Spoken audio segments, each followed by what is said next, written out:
Hello, this is Raj Vignesh from Embedded Dronacharya, and now we are going to see a very simple and a kick-starting tutorial on programming a very simple but still a powerful microcontroller 8051. So we are going to work with Keil Microvision 3, which is a famous IDE software for programming 8051 microcontrollers from various vendors. So let us now get started with Keil Microvision 3. So this is how Keil environment will look like when you open it at the beginning. On the left hand side, this pane is for project workspace. Here you can see all the files related to the project you are working on, and the right hand side pane shows you the coding and the dialog boxes, and at the bottom you will have error messages and the compiler reports given below. So to start with, you have to go to projects, new Microvision project. You will get a space to store your project. Preferably create a new folder with title of the project.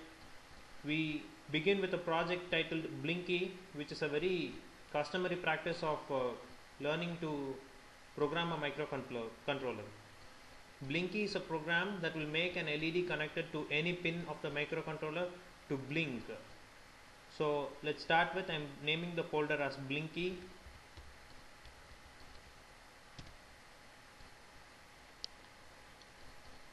And now opening the folder.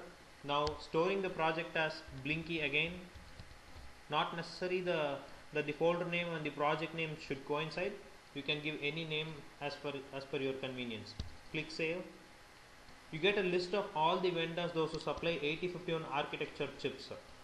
So all these companies supply various versions of 8051 architecture chip, and very famous in the market is Atmel's chip. Atmel 89C51, Atmel 89C52, 8089S51 and 8089S52 are the microcontrollers very easily available in the market. Other available microcontrollers are from NXP, which is a Philips based company. So the advantage of using NXP chips is that you don't need a special programmer. If you connect the microcontroller to the serial port of your system, you can directly program it through a software titled FlashMagic. Using FlashMagic will follow in the next tutorial, but for now we are going to restrict ourselves to Atmel's chip. We are going to use Atmel 89C51 for our tutorial purpose today. So now checking in Atmel, we have the list of 8051 architecture based microcontrollers supplied by Atmel. We are going to use 8089C51, which is here.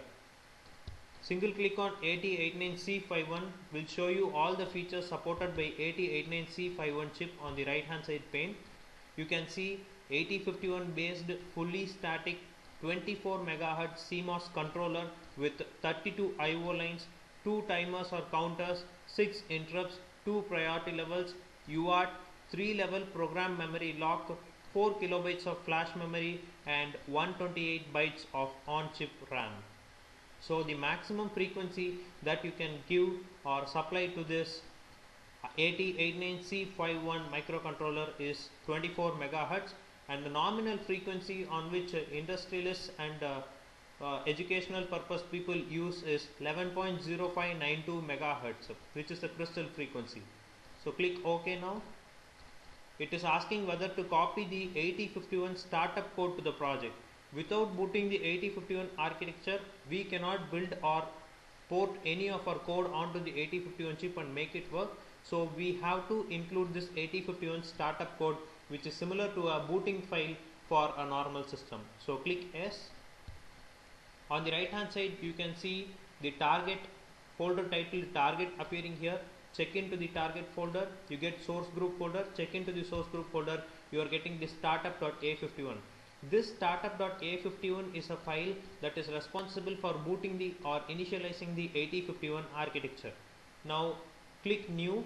This tab will create a new file on the right hand side pane. Open it. Now the coding should go like this. First, we are to have the header files, followed by additional function prototypes, followed by main function, followed by the sub functions.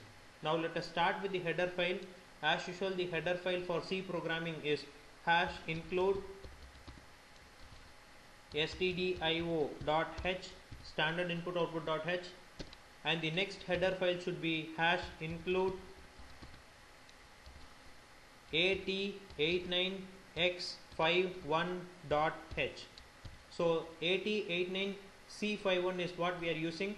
Other version is 8089S51, and a universal header file for both the microcontrollers is 8089X51.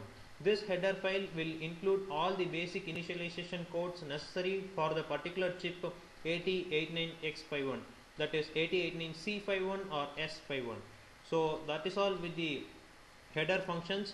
Now we are beginning with the main function. It should begin before the main function. As I said, we have to give the function prototypes, so we leave a space for that function prototypes. Now we are going to start with void main.